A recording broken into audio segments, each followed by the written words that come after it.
Une habitante de Raiatea entre la vie et la mort après avoir été battue par son compagnon. Ce n'est pas un cas isolé. Chaque année, 1500 Polynésiennes sont victimes de violences intrafamiliales.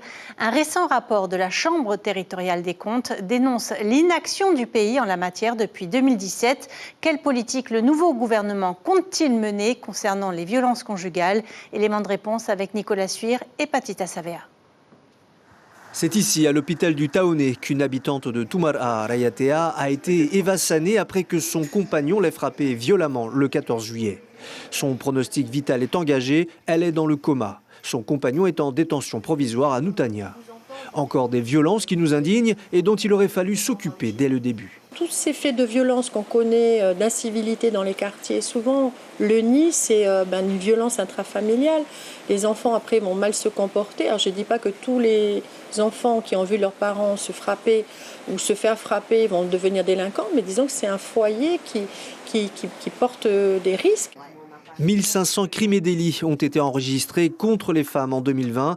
Face à cette situation, la ministre des Solidarités souhaite solliciter les chefs religieux et mettre en place des whareura, des regroupements de services administratifs pour aider les familles, mais pas seulement.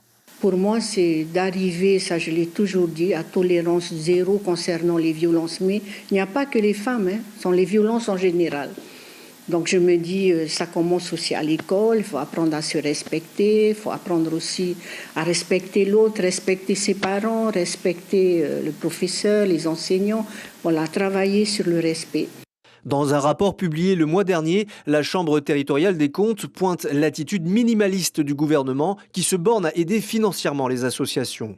Ces rares projets, tels un centre d'écoute unique des victimes, n'a jamais été déployé. Les dirigeants du pays doivent vraiment agir et chaque citoyen doit prendre ses responsabilités. Demain, votre voisin qui a peut-être un fils va se retrouver, ce fils va être adulte, va sortir avec votre fille. À votre avis, qu'est-ce qui va se passer? Il aura de forts risques lui-même d'être violent.